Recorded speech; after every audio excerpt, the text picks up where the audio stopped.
So Fallout is a post-apocalyptic role-playing game. It's set in the future, but it's a future that people in the 1950s imagined what the future would be like, and then they dropped a lot of nuclear warheads on it, and then the player takes place adventuring in that wasteland.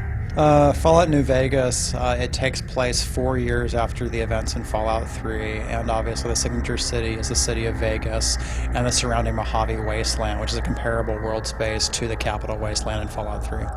When you go to the New Vegas Strip, it looks very much like Vegas did in the old world, and there's a very strong story reason for that and why the person running New Vegas wants it to be that way. It's a very, very sharp contrast to the rest of the Mojave Wasteland that you'll encounter outside that city. The outside the city is sort of the war-torn factions between Caesar's Legion fighting the NCR. Not a pretty place at all. It's what you'd expect from adventuring in a war zone. And aside from the Caesar's Legion and NCR conflict, you're also going to encounter sort of that western sort of frontier kind of feel from the various isolated communities that NCR is trying to hold on to in the wasteland as well. So basically, we're giving the player a lot of different ambiences in New Vegas, but it's all done with a greater purpose. It's an actual next installment, so it's a sequel. It's a comparable in world size to Fallout 3. For the amount of hours that people log into Fallout 3, you can easily log that amount of hours into Fallout New Vegas. If there are 4 megatons to account for the 4 big casinos on the Strip, there's a number of other locations within Vegas. There's like Vault 21, for example, that you can explore. There's other buildings. There's a lot of faction politics, monorail state. There's a lot in Vegas. I guess in terms of megatons, it's more than 4. Crocker can kiss my sweet Republic ass.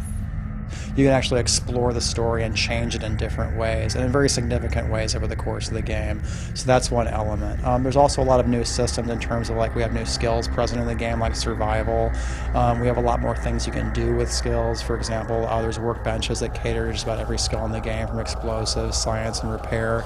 The morality system that was present in Fallout 3, and in terms of the good-evil scope that's present in the karma system, that actually, in some respects, takes a back seat to the reputation mechanics in New Vegas. The reputation mechanics, each faction will have a different opinion about you, and then they'll change their behavior accordingly. That doesn't mean whether you're actually good or evil as a person. It just means that their perception of the actions you're taking in the environment changes the areas in the quest line and the story elements with those, and the end game as well.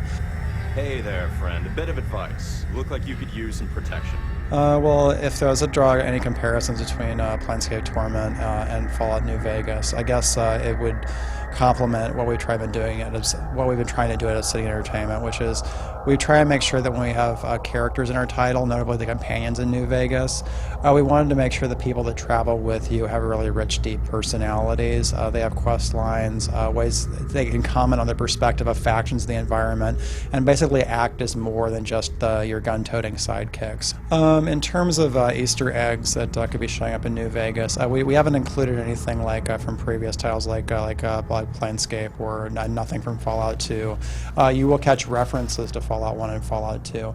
I guess the Easter eggs for like the special encounters you may have encountered in Fallout 1 and Fallout 2, we actually have a trait that's solely tied to that, and it's called Wild Wasteland. The Wild Wasteland trait, what it'll do is it'll actually open up brand new encounters across the wasteland. It's solely an optional thing that if you want to choose it, you can actually have these special encounters that actually have references to like pop culture references or game references.